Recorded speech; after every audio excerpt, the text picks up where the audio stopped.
And welcome to Q&A. I'm Tony Jones, and answering your questions tonight, theoretical physicist Lawrence Krauss has been touring the world promoting atheism and reason. Outspoken government senator Cory Bernardi. Businesswoman and former Lord Mayor of Sydney Lucy Turnbull. Advertising man turned commentator Rowan. And the Shadow Minister for Health Catherine King. Please welcome our panel.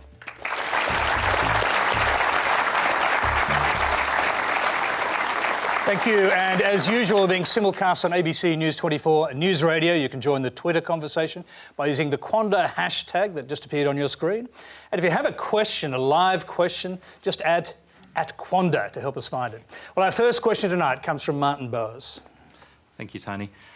I have a 10-year-old daughter who has a congenital physical disability. She's a wheelchair user and she attends a mainstream public school. So the recent budget cuts to health, welfare and education are going to hurt us bad enough. But the real kick in the guts to families like ours during this budget emergency is the almost $250 million that's going to be spent on the National School Chaplaincy program that's going to put Christian preachers into public schools, many of whom can't even offer counselling services. And they're going to displace well-qualified secular social workers and psychologists who are funded under the current arrangements.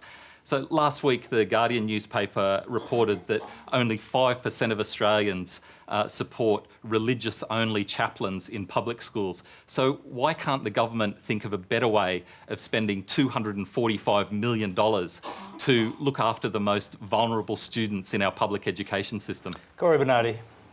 Well, first of all, Tony, I have to say that the government hasn't cut money from health or education. It simply hasn't. What it's done, really? what it has, really? what it has done, is remove Labor's promises, which weren't even budgeted for or costed. They've basically, in the forward estimates, there are real increases in health and education going forward. Now, I understand the difficulties that you face, but we're talking about the $80 billion that Labor promised that they were never going to deliver and be responsible for. His question was about the chaplains. No, that was the first question. The second point you make about chaplaincy is this. I actually think that the ethos of our community, the guiding principles of our law are based and built around Christianity. Now, you don't have to be a Christian to recognise there are inherent benefits to that. I support the federal government's chaplaincy program. I think it provides a pastoral care to students, I think, in a consistent manner, and I think it's a really worthy program. But aren't they told? I was reading about this, and it seemed that they're not supposed to proselytize. So, as someone was saying, it's like paying $250 million to invite clowns into the schools and tell them not to be funny.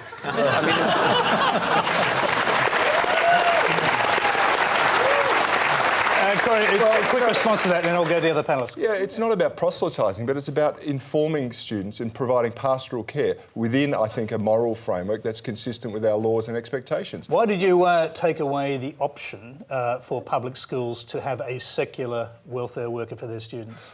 Well, this is a federal government program, and it was initiated by Mr Howard, and it was always about school chaplains. The secular option, if you will, the social workers and things, have always been funded in schools by state government programs. If the feds are going to fund it, I think they should be able to determine what they want there. OK, Catherine King. Well, Martin, thank you very much for your question and also sharing your personal story. This shows the priorities of the government. Right at its heart, it's cutting funding to some of the most vulnerable students, schools across the country. It is cutting funding. It's cutting funding from health. At the same time, taking qualified social workers, qualified psychologists out of our schools. And it just shows where the government's priorities are, and we think they're wrong. We deliberately changed the school chaplaincy program to include and allow schools to make decisions about who they wanted in their schools. I'm deeply concerned about social workers now, as a former social worker myself, actually, now not being in schools and actually being replaced by chaplains. I think there's something quite disturbing. Catherine, I might interrupt you there because we actually have someone in that position who's asked a question tonight. It's Richard Collis. Richard? So just hang on 1 second. Go ahead. 2 years ago, I started studying youth work just down the road at Ultimo TAFE, and my family believed that the permanent funded staff who are in schools, who are responsible for the welfare of the young people, should be professionally trained youth and social workers who don't represent a particular faith through that, because we come from a youth-focused approach, not from a faith-based approach. What do you guys think? Well, you can continue, Catherine. I'll hear from the rest of the panel straight away. Richard's absolutely right. I think the importance of the youth workers who've been in schools, of social workers, not just providing pastoral care, but actually providing a professional counselling service has been really important. And again, I think the government's priorities on this are absolutely wrong. To cut funding that would have provided disability support for someone like your daughter in schools at the same time as doing this just seems to me to be completely the wrong way about it. Rowan Dean. Yeah, well, actually, they're both right. And the point is that Labor promised all sorts of spending into the future, and Cory is absolutely right. When we keep saying cuts, we're not talking about cuts. We're talking about removing part of the money that wasn't there in the first place. So that's that. But the second more important thing, and Catherine is right, and both Richard and Martin, and I feel for your daughter there.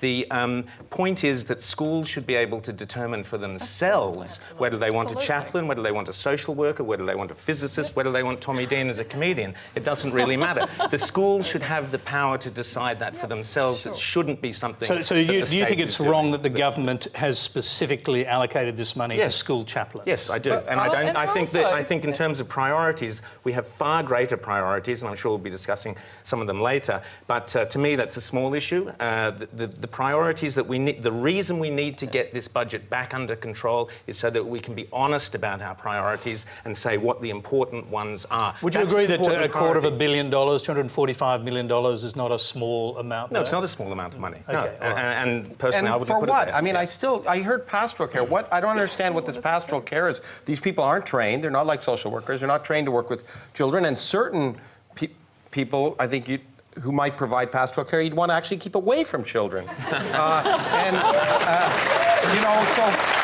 I just don't understand what is pastoral care if it isn't proselytizing. I just don't understand. It has no meaning whatsoever to me.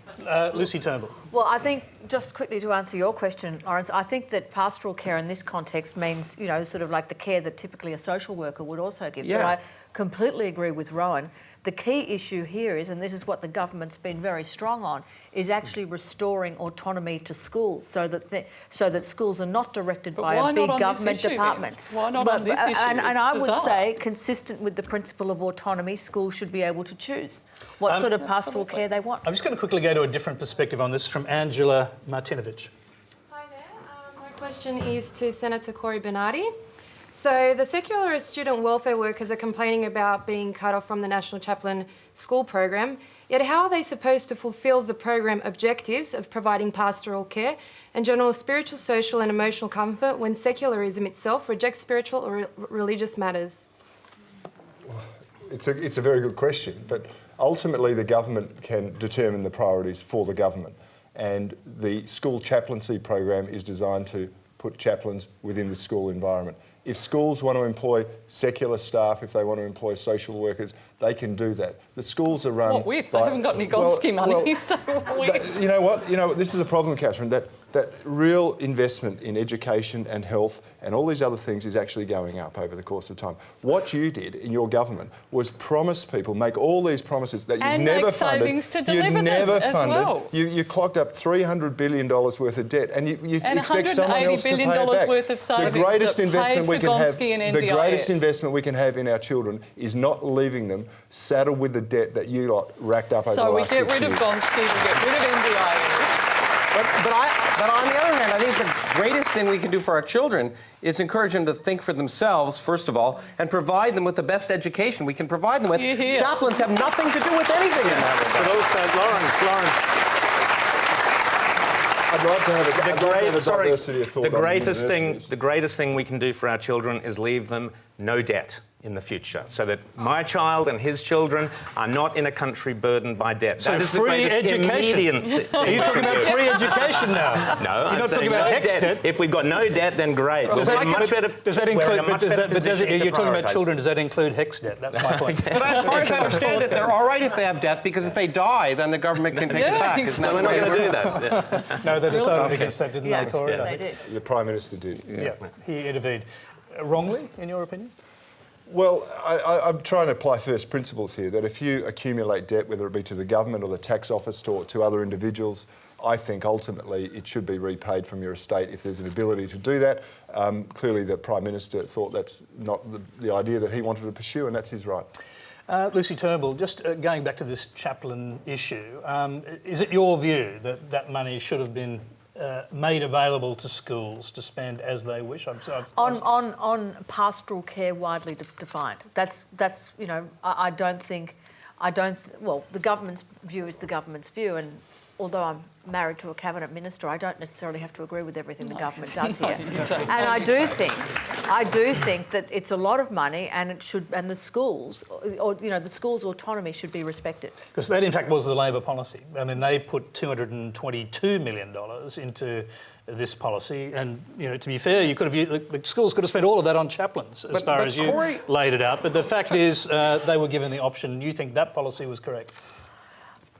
Yes, I do, because I think the government's got a very clear policy about greater school autonomy, and I think that's a really good policy. I don't think government departments should be micromanaging schools, and I think there should be more accountability in the school system. A lot of that's been delivered by state governments, but I think that having a choice of what sort of pastoral care widely defined a school needs it should be up to the school. I was kind of shocked that you said I want you to repeat this if it's true, that you said that the government's decided this is a Christian country, and it's founded on Christian principles. So what about the people who aren't Christian? And is that a government policy? No, it's not about the government's decided this. I mean, if you look at the history of Australia, it was founded under the Christian ideals and values. It's informed our laws, it's informed how we interact with each other, it's informed our social That's mores. not wasn't my impression of Australia, which is the only reason I like to come here. You should read our Constitution. You should read our Constitution. It talks about under Almighty God. I mean, there's the first lines in it. But it doesn't actually say... Which God? It doesn't actually say whose God. Yeah, I was going to say, which God? That's the key point, which God? I think it was pretty clear to the point forefathers. is You can go back and have a look at Henry Parkes and see what he had Cory, to we say. have to be honest here. We have moved on. We've got a new God, Gaia, and we all worship at Gaia, and as we should. And we have a high priest here from Gaia, and this is terrific because we have a new religion that we can base our country on. And I'm glad we've got one of the priests here. No, the difference between scientists and priests is we actually change our mind based on evidence. It's a real... Good. Okay. All right, let's move along. You're watching Q&A. Our next question comes from, it's a very different subject, comes from Andrew Tennant. My question is for Rowan Dean. Every hero needs a great villain. Conservative commentators like yourself, Gerard Henderson and Andrew Bolt seem to be on a never-ending crusade against the ABC. They are the Joker to your Batman, or the other way around, depending on your point of view. Do you actually hate the ABC, or do they give your life meaning? And are you doomed to fight them forever? Thank you, Andrew. It definitely gives my life meaning to be here on the ABC, and I thank Tony Jones for that very much, and for the audience. Thank you very much. No, I don't. You're not here to self-promote. Definitely not. Definitely not. I don't hate the ABC at all. I do think $1 billion, or it's now 800 million or whatever, is an awful lot of taxpayers' money to be spent on the ABC. I do think that the quality ABC programs like this could actually probably finance partially themselves. For instance, I would have thought everybody here would quite happily pay, let's say, $7 to come into the audience tonight. And if you did that every week, you would have 100 grand or 200 grand, which would pay for Peppa Pig. So capitalism does work. And my beef with the ABC is I don't hate it at all. I think there's some terrific programs. But I do think out of all the priorities we were talking about, Andrew, and we've got lots of them, Martin's daughter and all sorts of priorities that we as a country need to care about, I do think we're probably spending more on the ABC than is strictly necessary. And I think you could still have a partially privatised or certainly a more cost-efficient ABC without damaging the programs that we all love. Let's go do a quick test, just for fun. I'll just go out to the audience, just ask this. Put your hand up if you would actually pay to come to a show like this. Put your hand up if you'd pay. Oh my God. It works. Capitalism works. Use it. But the problem is, if this was a private show, we would have had to break 3 times already for commercials. Yeah. Not yes, And but I'm not that saying gets that, in the way of Lawrence. everything. But actually, Lawrence, that's not true. Last week on Q&A, Tom Keneally, one of our great writers, was here in Catherine's chair, and straight after there was an ad for, I'm not sure what it was, a Thomas Keneally speech or summit or something or other. You could quite easily have top and tail of Q&A without interrupting at all. an ad. I'm an ad guy, so forgive me. But you could have an ad top and tail of Q&A which would not impede any of the enjoyment of the program and which would also fund part of the show. Brought to you tonight by Thomas Keneally. The question is, we'll go back to the questioner. Yeah, I mean, my question's really about bias. The Conservative commentators spend all their time saying the ABC is biased. Now, I'm not trying to disagree with you on that point, but it seems to be one of the most trivial things we could be discussing in society today. When you've got great minds like yourself, why don't you spend more time talking about real issues and less time whinging about whether the ABC has too many left-wing people on it? No, that's good. But Andrew, I absolutely agree with you. This panel is particularly biased. It's full of right-wingers. There's only, well, one Labor member and our American friend. I'm way over there. There are three Conservatives here. Tony Jones, what are you doing? Can I just interrupt your flow for a minute? Andrew Bolt, who was mentioned in that question, accused Malcolm Turnbull of not attacking the ABC vigorously enough. And you probably heard the riposte. The minister said he was unhinged and crazy, bordering on demented. Why is this debate heating up like this, today in particular? Well, I think it's fascinating, and I think, well, I'm sure we'll hear a little bit about Malcolm in a moment. But from my point of view, Malcolm Turnbull is a very charismatic, very intelligent, very smart, very talented, a great mind at business. He should be the leader of the party. The Labor Party. That's where Malcolm naturally belongs. That's his natural home. And if we had Malcolm running your party, leader of your party, apart from Catherine, it would raise the intellectual quality of the Labor Party enormously. And we would then have two parties that we could vote between, knowing that someone's going to look after our finances and our country won't be in debt. Cory Bernardi, I'm going to take you back to the question that was asked. That sort of took us off in a direction which I don't think anyone was anticipating. I'm not sure I want to go there. The question really was about the ABC, and I added, of course, the whole Andrew Bolt thing, which is blown up today. The attacks on the ABC, led by people like Andrew Bolt and Rowan next to us and others. First of all, do you support them? Well, I'm of the view that I think the ABC is far too large. There's about $1 billion worth of taxpayers' money that goes into it every year. I wonder, do they really need 4 channels and multiple radio stations and this growing online presence? I think there's a strong case to be made that we can still deliver the services to regional Australia through radio and television in a reduced capacity by maybe having 2 channels or something. And I think the online presence is, there's a case that can be made for structural separation, because at the moment the ABC is the dominant broadcaster, I think, in the country, and I think it's cannibalising the existing media operators. And I want to see a diversity. And what did you make of this Bolt-Turnbull fiasco that dominated the news today? Well, everyone's entitled to their opinions. I thought that Malcolm's response was too strident. I thought it was inappropriate, it was unwise to do. And I think it's just kicked the whole thing along. What, it's unwise to criticise Andrew Bolt? No. Exactly. That's exactly the point. Well, no, the point is that media commentators will always have opinions about members of Parliament. Goodness knows I'm on the receiving end of a lot of them. But, you know, the simple fact is you can't always just go out and attack the person that's having a go at you. You want to talk about it in a principled manner. Andrew is entitled to his opinions. I think he's a very principled man. Malcolm, I just think, went a bit too heavy today.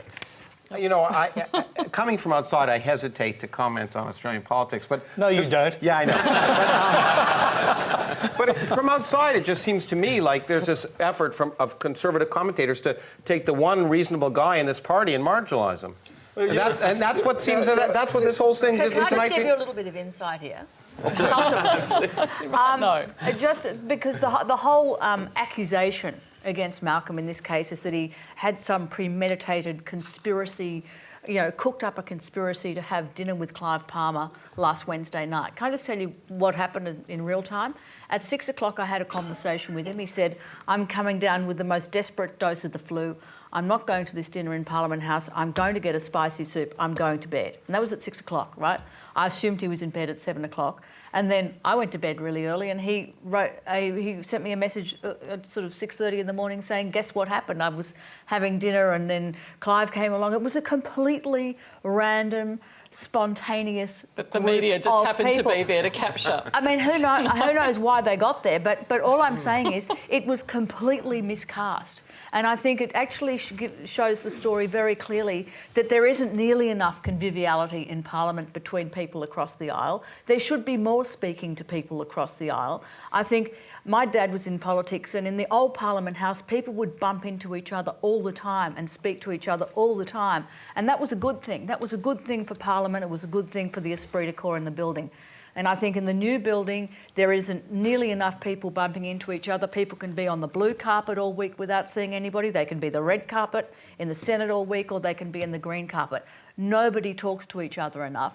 And this highlights how hysterical people think it is when sometimes they do. So, very briefly, what did you make of Andrew Bolt's construction on this? Because he took the opportunity of one of his regular interviews with the Prime Minister to make the case that this was a leadership move. Completely wrong, completely blown out of all proportion. There was no proportionality in what he was saying. Catherine King. Yeah, well, look at what's happened. Let's remember what the questioner is actually asking as well, because we had a bit sidetracked there. So look at what's happening with the government at the moment. It is having enormous difficulty selling its budget for a good reason, because there's a lot of appalling things in it, and it's failed to make the case, and it's incredibly bad policy in my own area of health. The GP tax is just an absolute attack on Medicare. That was the one that your government introduced in 1991. He says, and we did for right? 3 months later, and you've been trawling that story around because you're having so much desperately trying, because you've got such a problem selling your you've got such a problem selling your budget. If your talking points told you to endorse this, you'd endorse it. That's the problem. There's no credibility. Absolutely rubbish. You so wish that was the case. You've been out there. I'll tell you what, though, I'm going to bring you back to the question. I was actually asking about the ABC and its critics, and I'd just like to hear your opinion on that before we move on, because that subject may well come up in later questions. Yeah, no, absolutely. And look, I think again, you go back to what did the government say to everybody before the election? There wouldn't be any cuts to the ABC. What do? They get into government and they cut funding to the ABC and SBS, and they've put it under sustained attack. This is the most ideological government that I've seen in a very long time. They are after everybody, whether it's health, whether it's on education, or whether it's actually on...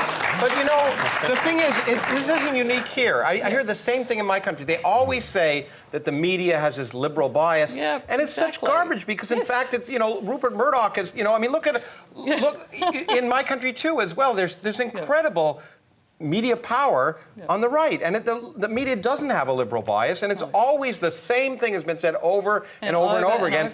And I'm sure it's just. And you don't have a public broadcaster, so they can't kick around that little black box. Well, no, they try. Well, they've been trying to get rid of we do have public broadcasters, and they're trying to get rid of the funding for it's.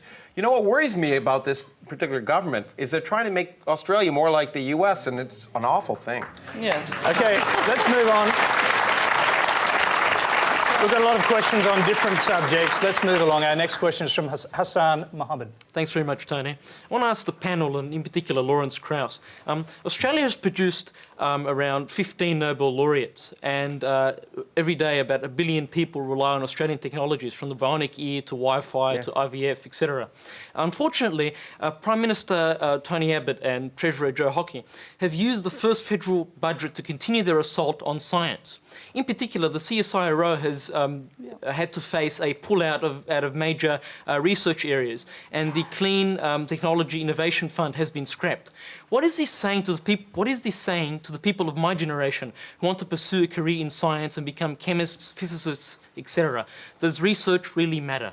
It's a great question. It's a really important question, because if a government pretends they're interested in innovation and they stop funding, there's so much evidence that at least 50% of the GNP of most of the Western world is based on research and development a generation earlier. If you stop spending it, you're harming the economy down the road. And in fact, it's kind of amusing it's actually tragic. If you look at the cuts to CSIRO and the Australian Research Council and CRC, you add them up, those cuts are about equal to the money being spent on school chaplains over 4 years. And so you just say, in a country where you're supposed to be interested in the economy and improving the economy, you're taking away the fundamental basis of the economy, which is research. But Lawrence, and it's Australia's future. It isn't selling coal to China. If this country wants to be a major contributor in the future. It isn't getting rid of its resources now. It's developing the intellectual potential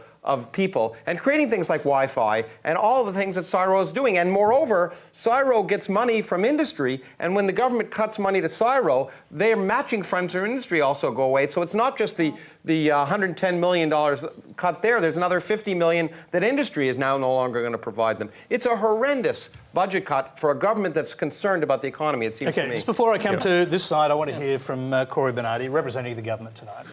Well, I'm not a member of the government. I'm a backbench Liberal Party senator. But let me tell you, the government has $3 billion going to the CSIRO across the forward estimates. There's a real increase every single year for the next 4 years. I think every government department and agency needs to cut its cloth to suit the budget times. If you ask me, I would have taken the money from the ABC and left it with the CSIRO. But, you know, we're not allowed to do that. So you don't consider yourself part of the government, just out of interest? Well, no. I mean, the Westminster system has the executive, which is made up of the ministerial group, and then the backbench. So can you vote exactly as you wish on well, every issue? every Liberal can vote exactly as they wish on every issue. When did you last do that? Indeed. The interesting point, the emissions trading scheme, we voted against that. This will be an interesting point But then you too. changed the leader, so you had one that agreed with that position. Yeah.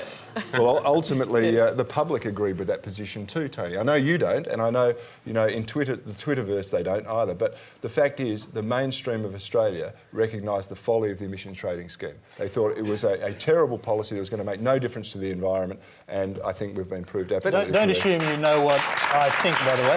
Lucy I Turnbull. do, Tony. You've taken me up to task on it a number of times. Well, that is my job, to interview people as a Tony. devil's advocate. I think, I'm a passionate believer that Australia has to become an innovative country. We do, as Cory said, there is a real increase in research going forward, but there's actually something which was in fact introduced by the Labor government, which has been continued by the coalition government, which is actually transforming the way research and development is happening in Australia. I chair a small biotech company, and a few years ago, research and development grants were introduced for research and development which occurs in Australia. And that has had really a transformational effect on the volume and scale of the development task. Australia has been very strong on research, less good on development. That's why a lot of our innovations move offshore very quickly in their lives because of a lack of scale, a lack of skill, and a lack of capital. And those R&D grants are really having a transformational effect on small companies, start-up companies being able to keep a lot of the research and development task onshore. So on the one hand, people may argue that there's some reduction in funding for research, but a lot more there's a lot more money available for Okay, the now hang on, just before I bring in our other panellists, it isn't only innovation that's moving offshore. Let's hear from our next questioner, Carl Smith. Hi, thanks, Tony. As someone who's about to finish a PhD in science at the Colling Institute, I'm really concerned about the recent cuts. Whilst I want to actually stay in Australia and do science in Australia with Australian scientists for Australians, the choice of moving overseas when I graduate really isn't an option, it's a necessity now. I've spent 7 years learning the ins and outs of cancer. Taxpayers have paid for my PhD and I don't have to pay a cent of that back. They've paid for my scholarship and for my university fees for that. Is it fair to taxpayers if at the end of the day I have to go overseas to establish a career? And in the current environment, what possibility do I have to come back in the current environment where there's no jobs? One advertisement for a job will attract 150 applications. It's just ridiculous. Rowan Dean. Yeah, well, it's not government grants that are going to provide those jobs. It's the economy doing well, the economy booming, Australians creating through innovation and creating our own wealth that will provide those jobs. Now, you're a cancer specialist. One of the things the government is doing is the $20 billion medical research fund into the future. I would have thought that was kind of relevant. Go ahead. Sorry, you want to get back involved? If you look at the cuts they've made to CSIRO, I actually rely heavily on what fundamental scientists do to develop technologies that I then use to ask more complex questions of cancer cells. Sure. I can't do those things. Some of the stuff I use every day, if it was 20 years ago, it would take me 5 years to ask the same set of questions. It will take me a month now. I can get through so much more. You cut funding to CSIRO and that sort of thing, you just wipe out that innovative spirit that Australia is really good for. But can the taxpayer keep on funding more and more ad infinitum? And it $245 can't, so it comes million back to for the chaplains. priorities we were talking Okay, all about. right, I agree with you on that. Catherine King, and I'll come back to that side of the panel. Catherine King. I mean, Lucy's point is correct in the issue in terms of translational research. Why on earth would you cut $80 million out of the CRCs then? I mean, that's exactly what they are doing. Industry together with a whole lot of other researchers developing, products in essence that will then go to market that solve problems. I mean, that's really what the CRCs do. And you are absolutely right.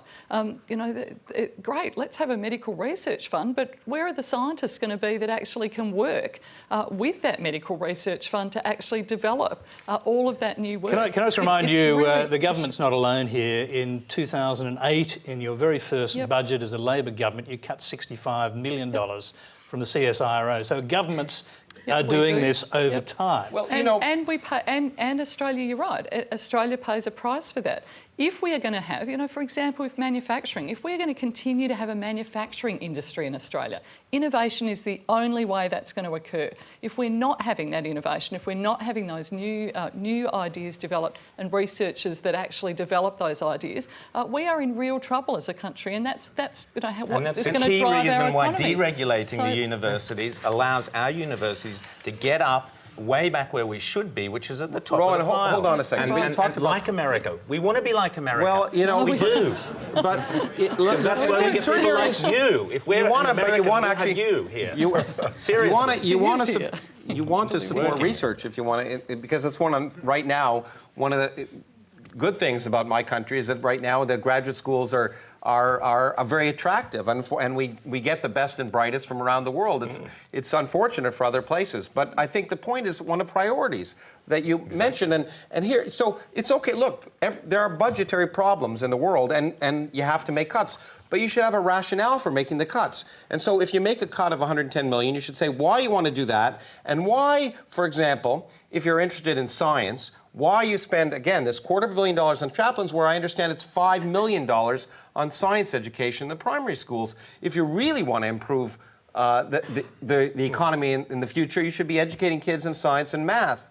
And in fact, the return, if you're interested in economics, the return on fundamental research, this is not applied research that you do in industries, fundamental research has been shown to be at least 20%. The best thing you can do as a country is spend money on fundamental research, and the only group that will fund fundamental research is the government. How much, is that true in the United States? How much federal money goes into research? What percentage of the raw research package are we talking about? The actual number I don't know. It's actually the largest in the Asian countries right now, in Korea and Singapore in terms of a fraction. Australia is down below the US. In fact, when I came here, I was kind of surprised in some sense at how little funding there was for research in this country. But Lawrence, the only way a government can fund that is if it is in surplus. In 2007, when John Howard left office, we were in surplus. But that's fine. We had billions but of you got to make your dollars in priorities. the bank. And you've decided that Christian education is more important than innovation. Guess what the priority was? Pink bats. Setting roofs on fire, building school halls that didn't do anything for anybody. I'm sorry. Okay, I'm going to interrupt. I want to go back to... Just settle down for a minute. I'm just going to go back to our question because are you actually going to leave the country? Is that what you're telling us? Is that the plan? Pretty much. I have friends who they finished a PhD and they've stayed in the country, and it's been a year, 2 years before they've finally actually gotten a job in research. It's not something I can really afford to do. My students have been Australian. So one more question for you just before we let you go. Do you see a direct correlation between lack of government funding, specifically government funding, and this lack of jobs that you're talking about? Yeah. I mean, even currently now, it's still very hard to get a job. But, I mean, if you cut the CSIRO jobs, you're just going to bottleneck it even further. So instead of 150 people applying for a job, you'll have 200. Okay. Can I just get this straight? Yep. There's complaints about some cuts to the CSIRO, which is still getting $3 billion in the next 4 years. And the government is committed to establishing a medical research fund of some $20 billion, and you're saying we're not investing in future and research and technology. I find that extraordinary. Sorry, the $20 billion fund, though, isn't that being funded from a tax on sick people? Yeah. No, it's been... Yes. Tony, it's been funded by asking people to pay a co-payment when they go to the doctor. People who are sick. Well, you know, most people when they go to the doctor tend to pay a little bit anyway at some point. Okay. And let's And just now make they'll the pay point. more. We have to remind people that nothing in this country is for free. If you receive something for healthcare. We nothing, pay if you for our receive Medicare something for levy nothing, already. it's because someone else has paid for Okay. it. You want What to are you say? saying? No, we're going to come back to this issue. So let's go to our next question on a different subject from Bahare Sarah Howard. Hi, this is for Senator Bernardi. Last week you said it was good news that the federal budget had abolished the Australian Renewable Energy Agency and that the government was still committed to abolishing the Climate Change Authority and the Clean Energy Finance Corporation.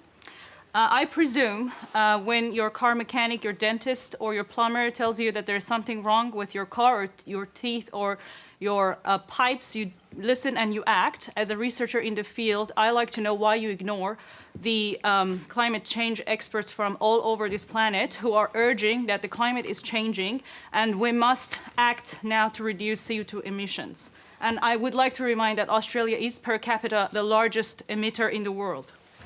Thank you.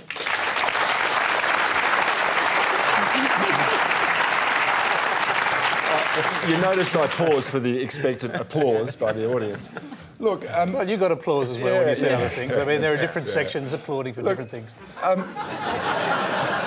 Where's my section, Tony? Where's my... Put your hand up. There's a few there. All right. There you see. All right. Look, the climate's changing. Of course it's changing. It's been changing for millennia. Whoa, the question... whoa, the whoa. question...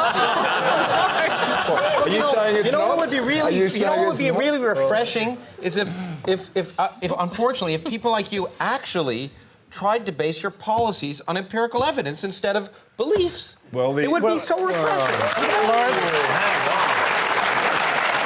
Lawrence, we seriously should listen to the answer, I think. Yeah. before. Well, listen. The empirical evidence of the last 15 or 16 years is that there hasn't been this runaway global warming that we were told was going to happen. That's the facts.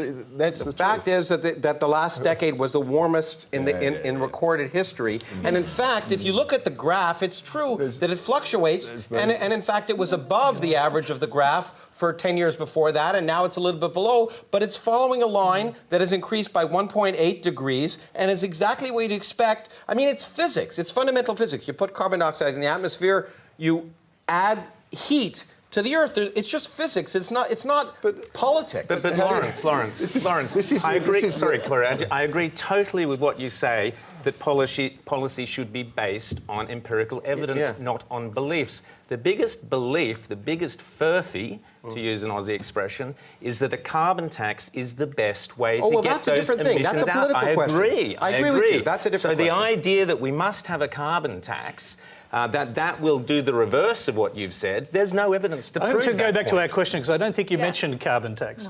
No. That's nothing to do with carbon tax.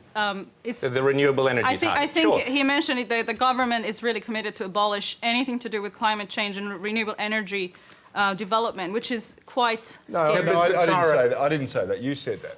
I read Sydney Morning Herald. The government is committed to a renewable energy scheme and the renewable energy target. That's committed to that. You're going to keep the red. I haven't been consulted about it, but the simple fact is we want to have meaningful environmental policies that are going to actually make a difference and deliver some outcomes for the environment. Nothing that's been proposed by the previous government or the Greens Party along these lines suggests that it will have any difference at all. Cory Bernardi, can I just...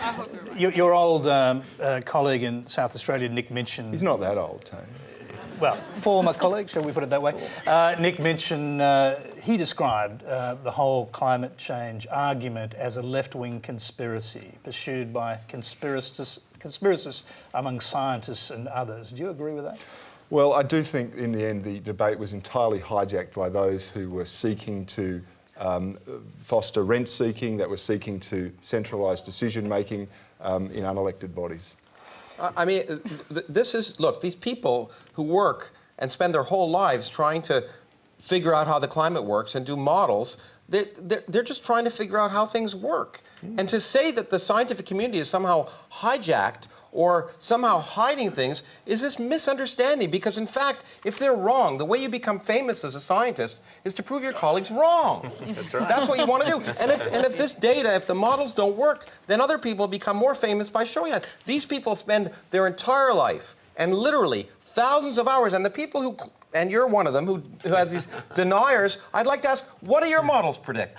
Okay. No,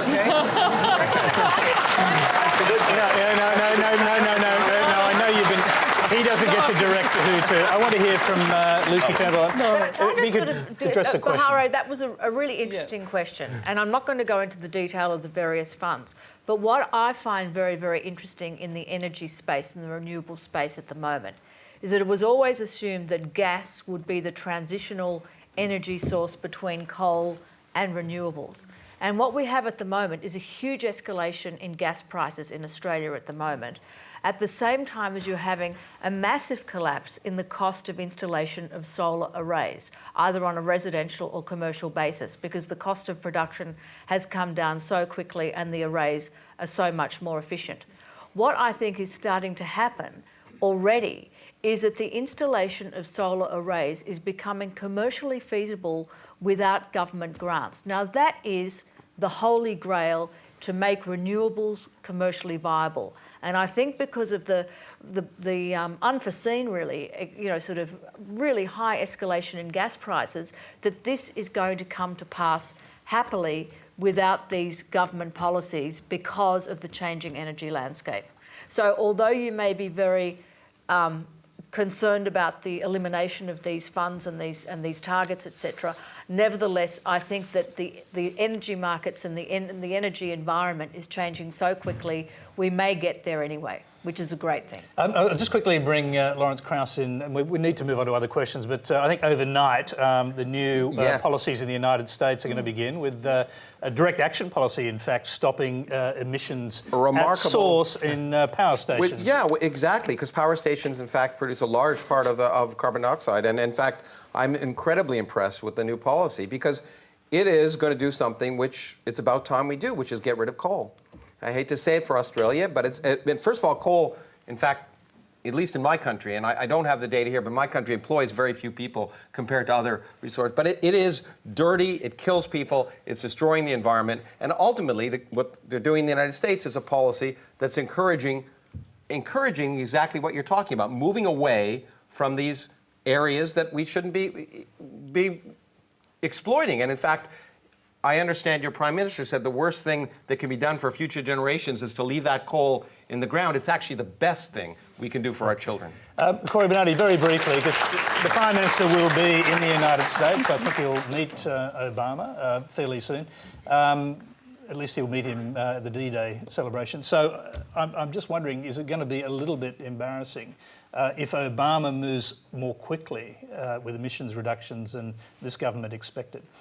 I don't think it's embarrassing at all. I think Australia is perfectly entitled to determine its own decision, its own course of action, and the Prime Minister will do that. The Americans can do what the Americans want to do. So we won't go in lockstep with the Americans. As John Howard always said, when the Americans move, we will move. Yeah, well, there's flags of convenience there. I mean, if the Americans move into certain issues or certain areas, do you really want us to follow them blindly? We should act in Australia's national interest. Which is to deal with climate change. Well, it's a global problem. It's a global problem, and to be a little supportive of you, the United States has a bigger responsibility right now than Australia. It's true that Australia may be the largest per capita, but the problem is carbon dioxide remains in the atmosphere for about 1,000 years. And no matter what the United States is doing now, most of the stuff that's up there came from us. And we have a huge responsibility to do something about it. OK, let's move on, change direction completely. You're watching Q&A. Our next question is from Amanda Votes. Thank you, Tony. Good evening, panellists. The Australian Liberal Party was overwhelmingly voted in at the last election to rectify the problems that Australia has been placed in by the last Rudd-Gillard governments. That means that some form of self-discipline, austerity is called for, and that some decisions, very hard decisions, have had to be made. The elected government is like parents, and sometimes parents have to be tough, and lay down the law. Why does a large section of the media give much coverage to the complaining and whinging children? Catherine King. Well, but I guess the answer to your question is that it in fact is a democracy, and we have a system that's called a parliament, and that also has a Senate, and each one of us, particularly in the House of Representatives, is elected to represent the views of the people that are from our community. My hometown is Ballarat. I promised I would make sure I got the word Ballarat into my local community. But I really take issue with the premise of your question. I mean, Labor had to, in government, we did face a global financial crisis. It is something that the new government tries to pretend doesn't exist. 6 weeks. So we had to make some very. So it was a six-week global financial crisis. That was That's it. what the Reserve Bank says, exactly. So for a 6 start, weeks. so we had to make some very difficult decisions that kept people employed during that period of time. We also made some really tough decisions in government, $180 billion worth of savings. Despite all of that and all of the difficulties, we did manage to keep a AAA credit rating, and we did hand the country over in a good condition.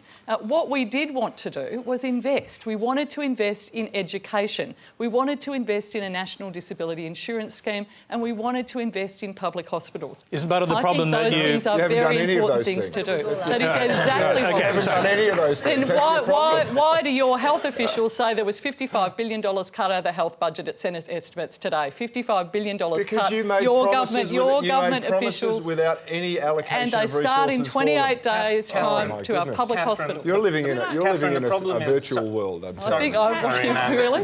Let's go the personal, Cory. That always works. How can you say you've allocated funds for health and education when they're not in the forward estimates? You haven't got any planning for it. It's just ridiculous. That is simply not true. It is. We increased the Medicare levy to pay for the National Disability Insurance Scheme. We found $180 billion worth of savings, some of which you oppose. So things like the private health insurance means testing that you want to bring back in. That's going to cost you about $800 million if you do that. For all this and you've got a paid parental leave scheme. For all this good financial management, you left $300 billion worth of debt. You must have been extraordinary financial managers to do that. It's just amazing. $68 billion, which is your debt. Okay, I know. I'll just stop the two politicians sparring for a minute so we can hear from the other panellists. Rowan Dean. Lawrence has done some terrific work. How you can start with zero, which is nothing, the flat universe, and you can expand and expand and expand faster and faster and faster, which is what happened. We had zero debt under John Howard. It has expanded under your government, Catherine, and so much under this government. Please, you had a good shot at it, Catherine. The OECD themselves, we now, our debt is growing faster, expanding faster than any of the 17 developed countries in the world. You put us in the most untenable position, which this government was elected to try and do some redressing of. And the fact that you continue to disallow the government from doing what it was elected to do, which is simply bring that debt under control, then we can get back to the priorities that Martin needs. So get out of the way, let the government reduce its debt so that we can get on with the country we voted for.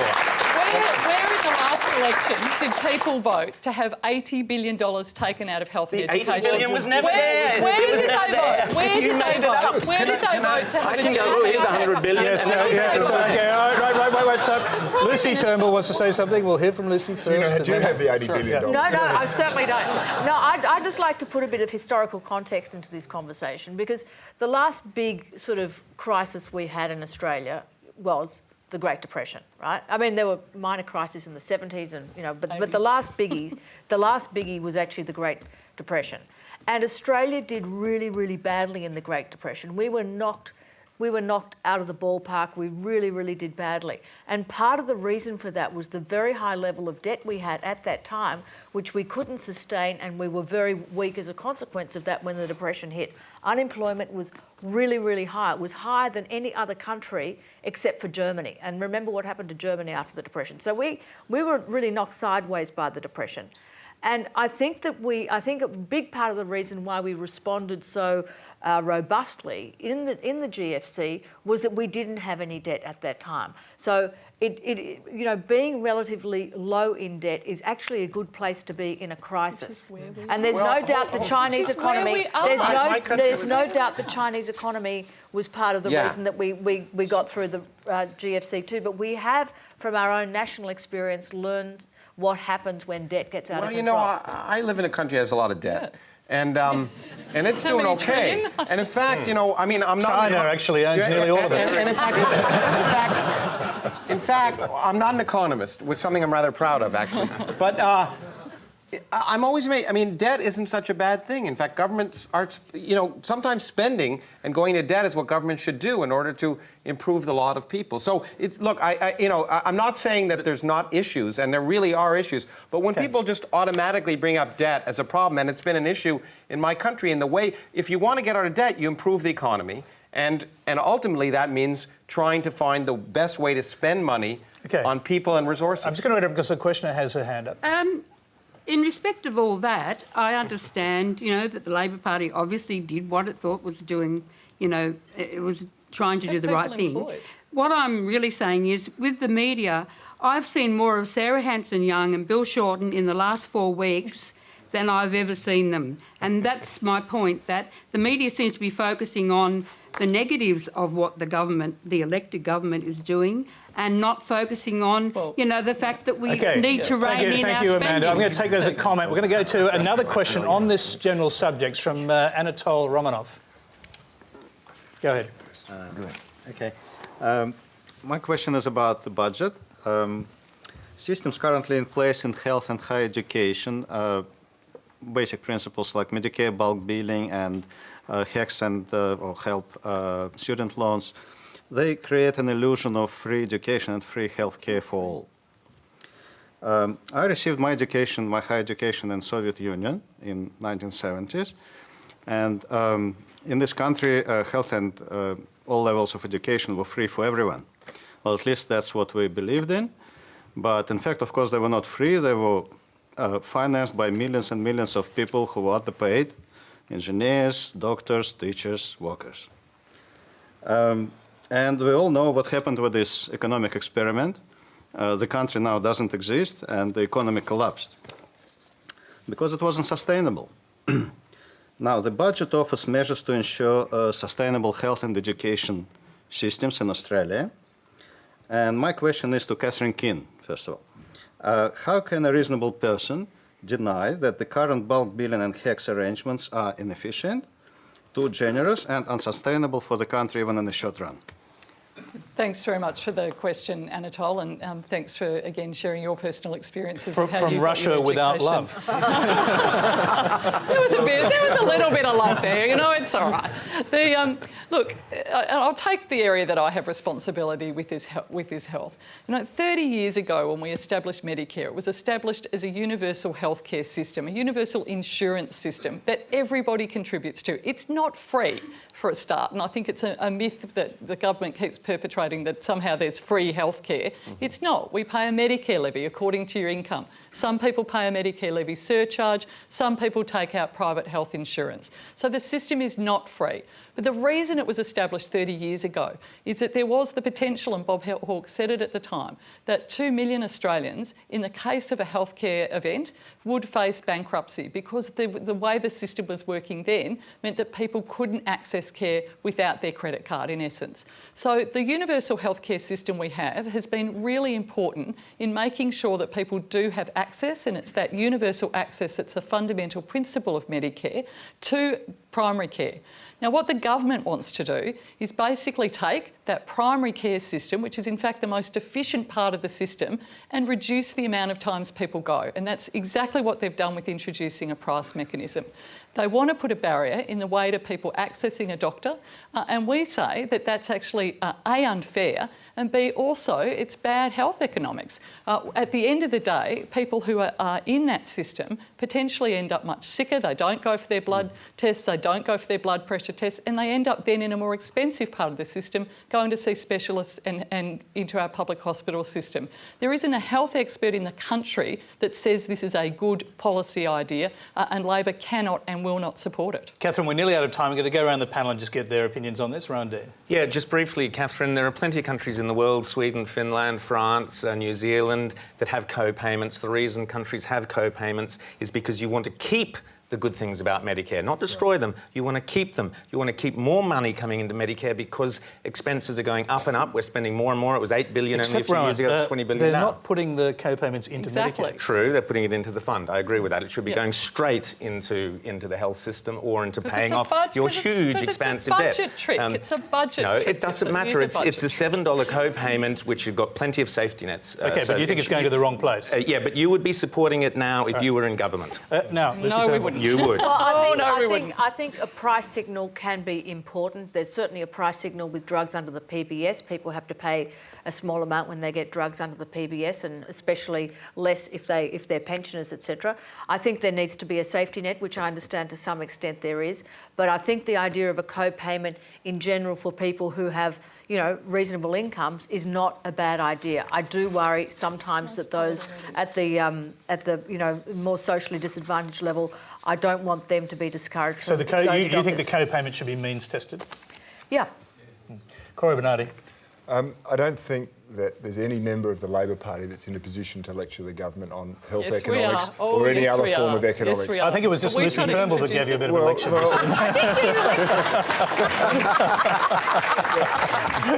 But Catherine talked about health economics. I mean, it's about making the budget balance. It's about being able to pay the bills and to provide a successful economic future for our country. Taxing people when they're sick. It's not about taxing people. Yes, Catherine, it is. you know that. It's asking them to make a Absolutely. modest contribution towards their health care. I think it's an appropriate system.